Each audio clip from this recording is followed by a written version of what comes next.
Entre 1931 y 1932, Chile vivió un periodo que la historiografía ha denominado como la Segunda Anarquía.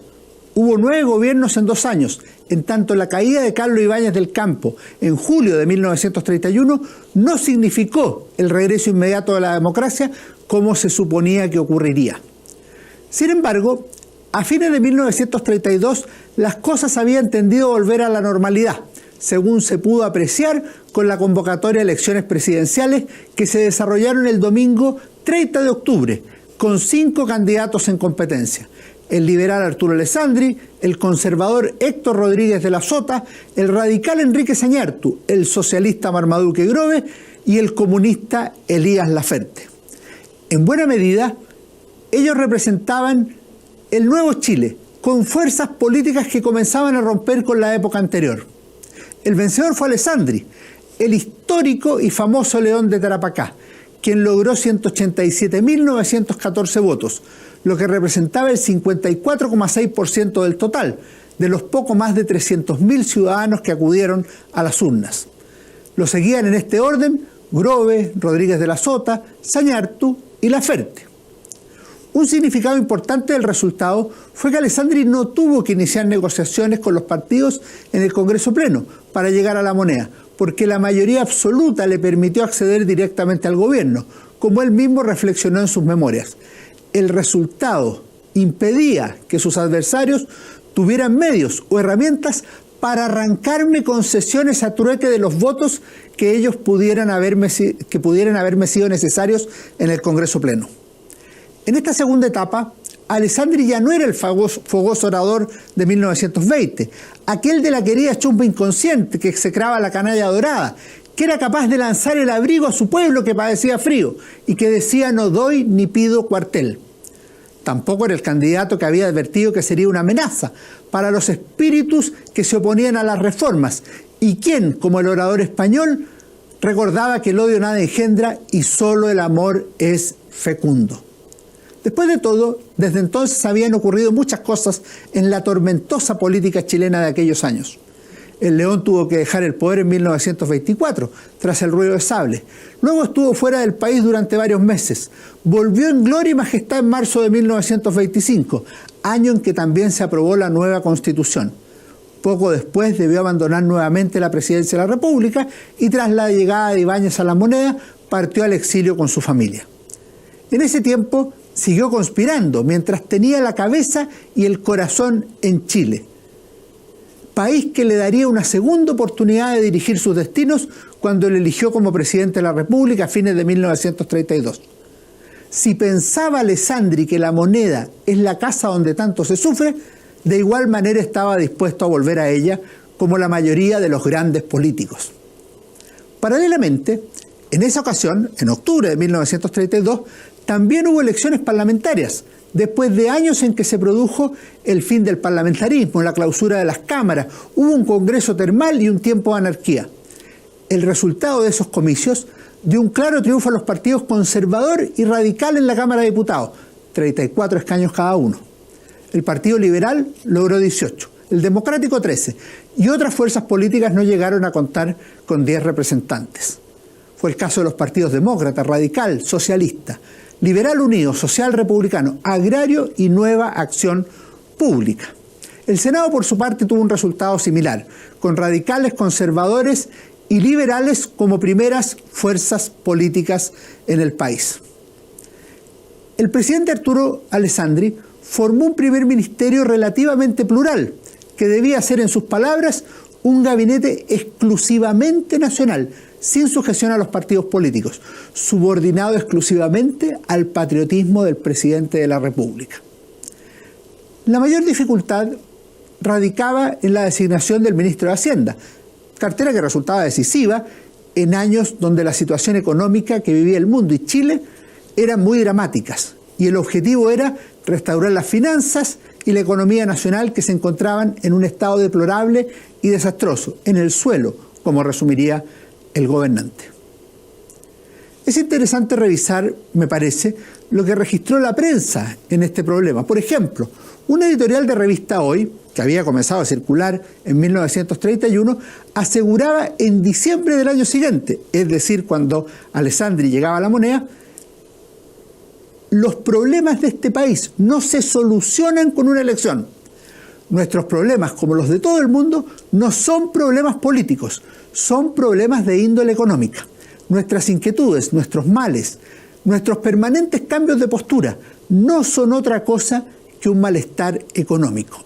Es pobreza, pura pobreza, concluía el semanario. A fines de ese difícil 1932 se inició el segundo gobierno de Alessandri. El presidente de la República era un hombre de larga experiencia política. En 1897 había sido elegido diputado. En 1915 irrumpió como el León de Tarapacá y fue elegido senador. 3 años después asumió como ministro del Interior y en 1920 el Partido Liberal lo proclamó como candidato a presidente de la República en la elección que lo llevaría a la moneda.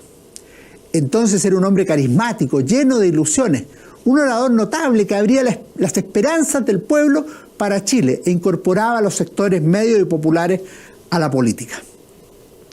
Hombre polifacético, había sido periodista clandestino en 1891 en la Guerra Civil. Diputado temible, escritor de historia y de memorias, conspirador y articulador de diversas fuerzas políticas, amado y execrado.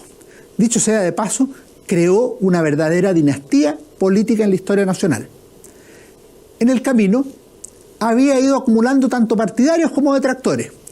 Muchos valoraron los logros de su primera administración. En tanto, otros se conformaban con tener un líder de su estatura de vuelta en la moneda. No faltaban quienes lamentaban su talante autoritario y su lejanía con el estilo propio de los gobiernos parlamentarios. Agitador y demoledor, lo llamó Ricardo Donoso en su agria biografía de 2 tomos. En tanto, Guillermo Felio Cruz, otro historiador, usó los conceptos constructor y consolidador. En cualquier caso, hacia 1932, Alessandri era un hombre curtido por las experiencias lamentables que había sufrido y con conocimientos que solo se adquieren en las grandes coyunturas, además de mucho estudio sobre los problemas políticos y sociales de una nación. Por otra parte, ya no era el líder populista, de izquierda si se puede usar el concepto, que había sido en 1920. Ahora su objetivo era otro, y gobernaría en distintos momentos con miembros de otras fuerzas mayoritarias del establishment, radicales, liberales, conservadores. ¿Qué implicaba exactamente todo esto? ¿Qué esperaba lograr Alessandri en sus 6 años de administración? En primer lugar, tenía que consolidar la democracia. Ese era el objetivo fundamental de Chile, poner en marcha la Constitución de 1925 tras 7 años de problemas y difícil asentamiento y contradicciones.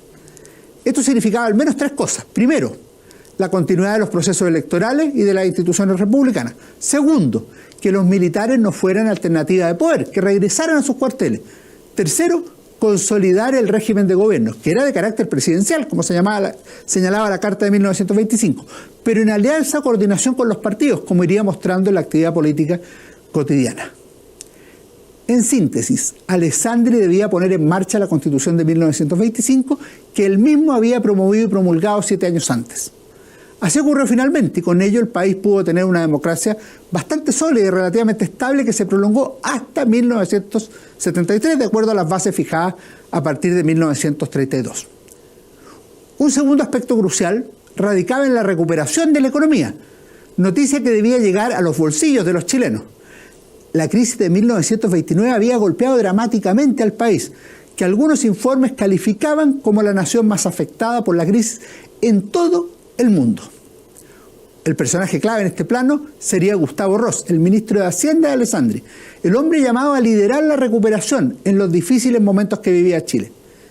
En paralelo, numerosos problemas sociales propios de las consecuencias de la crisis y de ser Chile un país pobre tendrían también consecuencias políticas, que se manifestarían en protestas, ollas comunes, crecimiento de los partidos de la clase obrera, como se les llamó a los que representaban a la izquierda, el comunista, con una década de vida para entonces, y el socialista, que nació en 1933. En sus recuerdos de gobierno, Arturo Alessandri resumió así la labor de su administración, casi al abandonar el poder en 1933. 38.